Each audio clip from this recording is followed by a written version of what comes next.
warahmatullahi wabarakatuh, pemirsa. Apa kabar? Saya Dita Ruspendi kembali hadir menyapa Anda because it's time to talk. 2021 menjadi tahun yang sulit dilupakan oleh media penyiaran di tengah hantaman krisis kesehatan yang berdampak pada ekonomi akibat pandemi COVID-19, membuat media harus memutar strategi untuk mampu bertahan dan tetap memberikan tayangan kepada pemirsanya. Hiruk pikuk persoalan migrasi TV analog ke digital di tahun 2021 pun menambah deretan peristiwa yang terjadi di tahun ini, terutama penundaan analog switch off di bulan Agustus tahun 2021. Di sisi lain, KPID sebagai lembaga independen yang memiliki fungsi pengawasan tetap menjalankan amanahnya dengan baik untuk menjaga mata dan telinga pemirsa televisi. Provinsi DKI Jakarta, Jawa Barat, dan Banten menjadi wilayah yang sangat strategis bagi keberlangsungan media penyiaran. Apa saja yang sudah dilakukan oleh 3 KPID yang secara geografis berbatasan? Dan bagaimana langkah yang akan dilakukan oleh 3 KPID ini jelang pelaksanaan analog switch off yang akan dimulai April 2022 nanti? Pemirsa, inilah catatan akhir tahun dunia penyiaran 2021 bersama 3 orang ketua KPID, yakni Bapak Kawian selaku Ketua KPID Jakarta, Pak Adiana Slamet Ketua KPID Jawa Barat, dan Pak Haris Witarja Ketua KPID Banten. Kita sapa satu persatu. Assalamualaikum Pak Adiana Slamet. Waalaikumsalam warahmatullahi wabarakatuh. Sehat Pak? Alhamdulillah. Saya Dita sehat. Ada juga Pak Kawian, Ketua KPID Jakarta. Assalamualaikum. Waalaikumsalam warahmatullahi wabarakatuh. Selamat malam Mbak Dita dan seluruh pemirsa keluarga Pak Kawian. Senang sekali di sini juga ada Pak Haris Witarja, Ketua KPID Banten. Assalamualaikum. Waalaikumsalam. Selamat malam semua. Selamat malam semua. Kita ke Jakarta terlebih dahulu ya, Pak Kawian. Sepanjang 2021 ini apa saja yang menjadi fokus KPID dalam menjalankan fungsinya sesuai undang-undang tentunya? Baik, sebelum saya menjawab pertanyaan tersebut, izinkanlah saya mengucapkan selamat untuk Mas Haris ya, dan teman-teman komisioner KPID Banten yang baru saja dilantik untuk 1 periode ke depan. Semoga seluruh komisioner dan bersama-sama KPID seluruh Indonesia bisa menjalankan tugas dan fungsinya dengan maksimal sesuai dengan amanat Undang-Undang Nomor 32 tentang penyiaran. Nah, amin. Salam juga buat saudara saya, Mas Adiana Slamet, ya, Kang Adiana Slamet, dan seluruh jajaran komisioner KPID Jawa Barat. Kami kemarin sudah baru saja berkunjung ke KPID Jawa Barat. Terima kasih.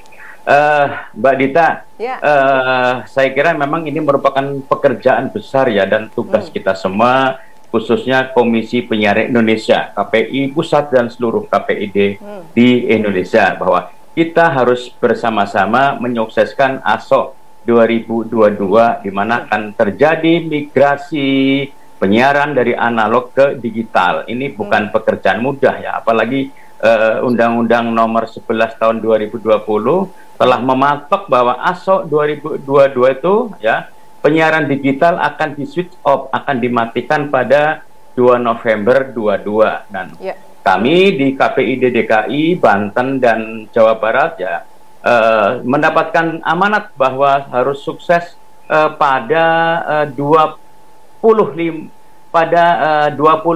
Agustus ya 2002 itu harus sudah sukses, sudah siap dengan ASO 2022. Yang kami pastikan adalah bahwa pada saatnya nanti tidak ada satupun warga negara Indonesia, khususnya di DKI Jakarta, yang tidak bisa mendapatkan informasi melalui siaran televisi. Jadi ini merupakan satu pekerjaan kita semua, KPI dan juga pemerintah. Sekali lagi harus dipastikan bahwa tidak ada satupun warga negara Indonesia ya, khususnya di DKI Jakarta, yang tidak bisa menikmati atau mendapatkan informasi melalui lembaga penyiaran, melalui televisi. Begitu. Tidak ada satupun yang tidak bisa menerima informasi melalui media televisi ya. Langkah apa yang dilakukan Pak Kawian selama 1 tahun ke belakang? Oke, jadi kami tentu saja tidak sendirian ya, bersama lembaga penyiaran juga dengan Kementerian Kominfo melakukan sosialisasi kepada masyarakat luas ya. Sosialisasi itu bagaimana, apa sih TV analog itu, apa sih TV digital itu, bagaimana cara menangkap siaran atau pelayanan siaran melalui TV digital. Maka kami melakukan sosialisasi secara teknis, bagaimana supaya masyarakat bisa menangkap siaran digital, bagaimana pesawat televisi jenis apa yang bisa menangkap. Ya, kami mengimbau masyarakat untuk beralih ya, terutama masyarakat yang mampu untuk segera beralih dari TV analog ke TV digital. Kalau masyarakat yang mampu itu saya kira tidak masalah ya, bahkan saat ini mereka sudah mendapatkan layanan atau menikmati siaran dengan digital. Tetapi untuk masyarakat yang secara ekonomi ada masalah, nah ini merupakan PR kita nih. Bagaimana supaya itu mereka itu bisa membeli perangkat tambahan atau yang kita kenal dengan STB, set-top box, sebagai sarana atau perangkat untuk bisa menangkap siaran TV digital dengan pesawat televisi yang lama, begitu. Lantas bagaimana respon masyarakat, Pak Kawian, terhadap masyarakat tentu saja bermacam-macam. Kalau masyarakat kelas menengah ke atas, saya kira itu tidak masalah.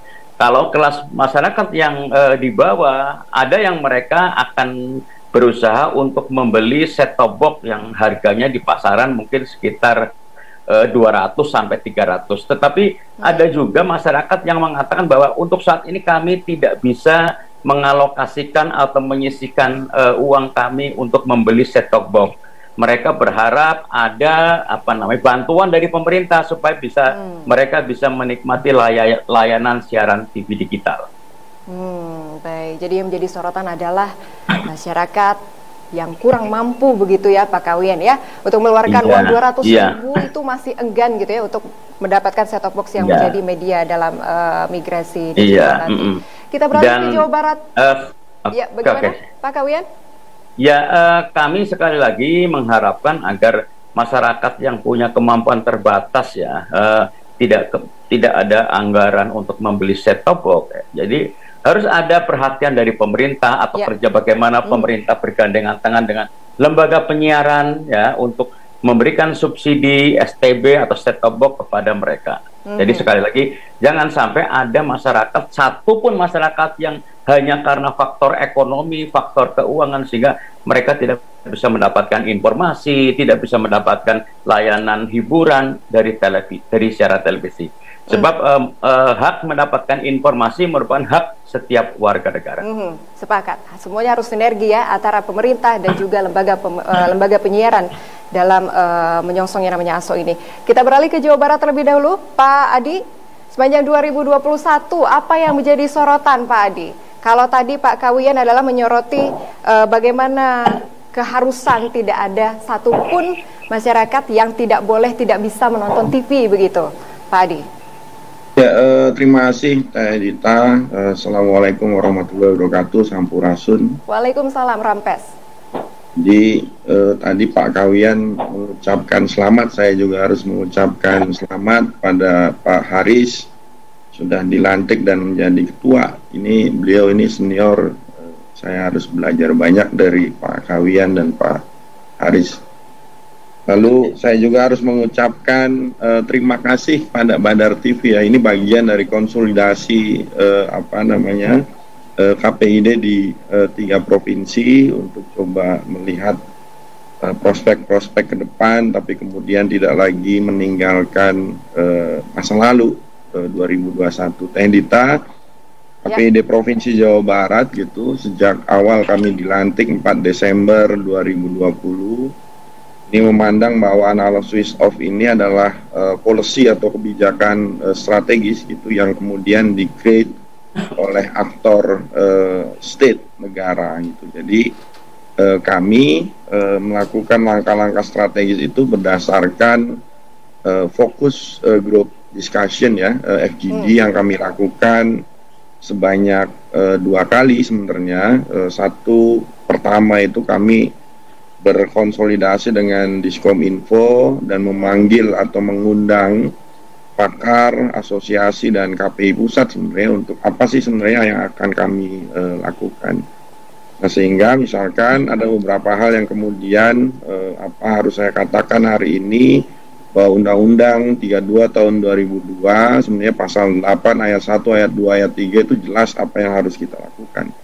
Nah, sehingga misalkan dari FGD dan melihat regulasi yang naungan kami, maka paling tidak kami harus melakukan kolaborasi dan kerjasama dengan siapapun ya, termasuk misalkan dengan asosiasi lembaga penyiaran, pemerintah pusat maupun provinsi segala macam, plus ya permasalahan-permasalahan yang berkaitan dengan analog switch off ini harus menjadi yang harus di bold, yang harus digarisbawahi. Ini adalah bagian dari ikhtiar kami untuk memperjuangkan bahwa kepentingan publik itu tidak ditinggalkan dalam analog switch off dan disandarkan pada regulasi, sehingga kami paling tidak dalam kurun waktu dari bulan Maret sampai Desember hari ini gitu maksudnya, kami sudah melakukan paling tidak sosialisasi di 20 titik Teh Dita semampu kami untuk coba melakukan sosialisasi dan literasi terhadap masyarakat di 27 kabupaten kota sebenarnya. Karena kami melihat bahwa masalah ASO ini harus dilihat juga dalam dua perspektif. Jadi perspektif mikro dan perspektif makro. Di perspektif mikro bahwa bagaimana misalkan ke depan dengan adanya digitalisasi penyiaran ini atau digitalisasi terestrial ini gitu, atau digital switch on gitu, maksudnya masyarakat bisa menikmati isi program siaran yang kemudian itu mencerminkan pondasi Undang-Undang 32 tahun 2002 yaitu diversity of content. Lalu kami juga coba mendorong ekosistem penyiaran gitu, bahwa hari ini kalau kita mau jujur lembaga penyiaran itu butuh konten-konten yang kemudian apalagi di Jawa Barat gitu banyak konten-konten kreator. Jadi kami melakukan sosialisasi di beberapa segmen tergantung misalkan apa yang kemudian menjadi kebutuhan dari segmen-segmen itu. Lalu yang kedua dalam perspektif makro. Jadi perspektif makro ini bicara pada konteks permasalahan penyiaran secara umum. Kami juga harus melindungi maksudnya kepentingan lembaga penyiaran dalam analog switch off ini, karena tugas kami salah satunya itu adalah berkolaborasi dan bekerja sama dengan lembaga penyiaran di Undang-Undang 32 tahun 2002 pasal 8 ayat 2 itu. Sehingga misalkan ada beberapa catatan penting bagi kami, ambil contoh misalkan permasalahan sewa multiplexing yang berkeadilan misalkan. Di catatan kami misalkan di Bandung Raya Priangan Timur, karena kami ini kan ada 8 wilayah layanan kan kayak gitu ya, kurang lebih 200 lebih stasiun televisi yang kemudian kita juga harus menjaga lembaga-lembaga penyiaran lokal ini. Sehingga dari dua hal itu, Tedita, ini kami coba melihat secara utuh ya. Nah, terakhir misalkan apa yang kemudian kami sudah lakukan itu kami melakukan riset yang menggandeng Fakultas Ilmu Komunikasi Universitas Padjadjaran tentang analog switch off dalam perspektif kesiapan masyarakat Jawa Barat dalam menyambut analog switch off ini. Hasil penelitian yang kemudian sudah kami bagikan dalam bentuk buku, semacam book chapter itu gitu maksudnya. Itu sesungguhnya masyarakat Jawa Barat gitu sangat siap untuk menghadapi analog switch off ini. Cuman permasalahannya kalau saya kaitkan dengan data ya, Tedita ya, yang kemudian dikeluarkan oleh MUX Consulting yang kemudian itu digunakan oleh Kementerian Komunikasi dan Informatika, itu di Pulau Jawa itu masih 23,87% Tedita. Masyarakat tahu tentang analog switch off. Nah, sehingga kalau kita bicara pada kesiapan, insya Allah kesiapan masyarakat Jawa Barat itu siap karena kalau kita bercermin pada kemajuan peradaban sampai hari ini misalkan tidak mungkin manusia itu melawan kemajuan peradaban yang ditandai dengan kemajuan teknologi. Kan seperti itu ya, Teh Dita ya. Lalu kemudian misalkan kami juga bekerja sama dengan program studi ilmu komunikasi FISIP Unpas untuk meneliti tentang kesiapan lembaga penyiaran lokal di Jawa Barat. Hasilnya pun sama, Teh Dita. Kesiapan itu yang kemudian hasil riset itu yang kemudian kami coba menjadi pegangan. Tapi kemudian problemnya juga di lembaga penyiaran ini itu bicaranya pada jaminan sewa multiplexing tadi sebenarnya. Nah, ini yang kemudian menjadi catatan penting bagi kami bahwa analog switch off ini tidak hanya bicara pada konteks level mikro, tapi kemudian level mikro dan level makro kita harus melihat secara utuh. Terlebih lagi, Teh Dita, kami sudah mendatangi beberapa bupati dan wakil bupati yang ini catatan penting gitu, yang daerahnya itu masih banyak yang blank spot terestrial ya. Contoh misalkan kalau di kendalanya ya, Pak Adi ya. Tapi sampai di sini intinya baik masyarakat maupun lembaga penyiaran dinyatakan siap begitu ya menurut riset yang dilakukan oleh teman-teman dari hasil riset ya, Teh Dita ya, hasil riset. Kita beralih ke Banten terlebih dahulu ya. Pak Ketua yang baru saja dilantik, Pak Ketua, apa yang akan menjadi fokus kira-kira nanti? Ya, terima kasih. Selamat malam teman-teman. Selamat malam. Para senior juga ini, Pak Kawian, Pak Adi, izin bergabung di barisan 3 pilar KPID Banten, Jawa Barat, dan DKI. Saya rasa memang ini kesempatan bagus dan saya juga terima kasih kepada Badar. Saya ini hari ketiga bertugas bisa langsung berkoordinasi dengan DKI dan Jawa Barat melalui Bapak para ketua yang hebat-hebat ini. Dan nanti juga saya mau dibantu untuk diupdate biar saya bisa ngejar ketinggalan ini ya. Jadi tentang kesiapan dan persiapan, saya kira bagi Banten ini sebuah momentum juga ya untuk penataan lembaga penyiaran khususnya televisi.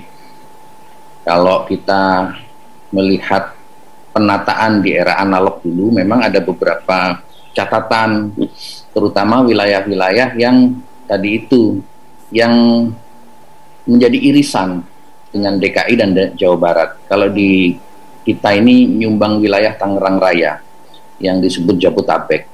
Secara administratif dia masuk Banten, tapi wilayah layanannya Jabotabek. Bekasi juga begitu, Depok juga begitu, sehingga koordinasi antar KPID ini menjadi penting di sini. Kalau dulu Jabotabek itu ibu kota provinsi itu Serang itu masuk Jabotabek. Nah, ketika digital ini Serang tidak lagi masuk Jabotabek. Jadi itu yang saya maksud, beberapa hal yang juga merupakan peluang bagi masyarakat Banten dan juga tugas dari KPID untuk KPID dalam hal penataan infrastruktur. Karena infrastrukturnya ini adalah salah satu jalan, cara, dan sistem yang harus dibangun sedemikian rupa supaya memastikan pelayanan siaran atau produk-produk siaran ini sampai kepada masyarakat yang sesuai dengan kebutuhan dan aspirasi masyarakatnya. KPID tugasnya situ memastikan aspirasi masyarakat ini bisa didengarkan dan dipahami oleh lembaga penyiarannya. Nah, persiapan-persiapan itu diantaranya persoalan penataan infrastruktur. Nanti pasti kami akan bicara dengan teman-teman DKI dan Jawa Barat gimana supaya contoh televisi yang dapat izin di Tangerang itu tidak merasa Jakarta, tapi dia juga Banten. Konten lokalnya itu harus mereka beri perhatian, karena itu juga hak masyarakat Banten. Nah, KPID akan memastikan itu. Saya kira sama teman-teman di Jawa Barat, Kang Adi juga akan punya pandangan yang sama, yang di Badar TV yang di Cikarang, Bekasi ini jangan merasa Jakarta, tapi harus melayani kebutuhan dan kepentingan masyarakat Bekasi atau Jawa Barat ya. Dan yang ketiga, memang kita harus dudukkan digitalisasi ini menjadi sebuah agenda atau kepentingan bangsa, kepentingan nasional. Dalam situasi dan kondisi yang sekarang ini, tidak ada orang yang tidak mengeluh. Masyarakatnya mengeluh, lembaga penyiarannya demikian juga, sehingga memang saya setuju dengan Pak Kawian, pemerintah juga harus lebih panjang mengulurkan tangannya kepada masyarakat dan lembaga penyiaran juga, supaya kalau digitalisasi ini sukses, itu semua pihak, masyarakat juga akan diuntungkan, lembaga penyiaran diuntungkan.